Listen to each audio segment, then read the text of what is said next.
Hello everyone! Welcome back sa aking YouTube channel. Para sa ating mga SSS pensioners, paalala po mula sa SSS para ngayong December 2024. Ito ay para sa mga SSS pensioners na kailangan pong mag-comply ng inyong AKOP para po hindi matigil ang inyong monthly pension at tuloy-tuloy nyo pa rin niyang matatanggap monthly. Pero sino nga ba ang mga dapat mag-comply ng AKOP? Okay? Number 1, retirement pensioners residing abroad. So yung mga nandyan sa abroad ngayon ng mga pensioners, kayo ay required po na mag-comply ng inyong AKOP every year sa inyong birth month.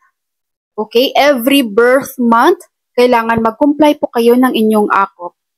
Pangalawa, retirement pensioners residing in the Philippines who are 8 years old and above. Sa mga pensioners naman na nandito sa Pilipinas at ikaw ay 80 years old and above na, kailangan mo na ring mag-comply ng iyong AKOP every your birth month. Okay? Pangatlo, total disability pensioners. Kailangan nyo pong mag-comply. Pang-apat, death survivor pensioners. Kailangan nyo mag-comply every birth month of the deceased member. So, yung namatay na member po, birth month niya, kayo magko-comply ng AKOP. Okay? At pang-lima, dependent children under guardianship. Every birth month of the deceased member din po, kayo mag-comply. Ngayon, paano naman mag-comply ng AKOP? Meron pong 4 na paraan sa pag-comply ng AKOP. Number 1, AKOP sa pamamagitan ng personal appearance. So, over the counter mismo kay SSS. Pangalawa, AKOP sa pamamagitan ng kinatawan o representative.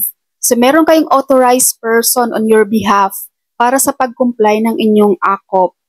Pangatlo, AKOP sa pamamagitan ng email. So, through email lang.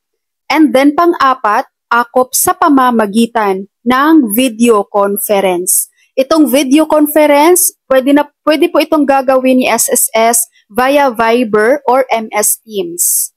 Okay? Kung paano naman mag-comply, meron po akong separate video niyan. Ilalagay ko po sa pinned comment ang link ng tutorial ng video kung paano ka makakapag-comply ng iyong AKOP. Same po sa mga pensioners living abroad. Meron akong separate tutorial video kung paano kayo makapag-comply ng inyong AKOP. Ilalagay ko rin po sa pinned comment ang link ng video. Okay, mga SSS pensioners, tandaan nyo po kung kayo ay kailangan na mag-comply ng inyong AKOP ngayong December 2024, huwag nyo po itong baliwalain para hindi kayo magka-problema sa payout ng inyong monthly pension.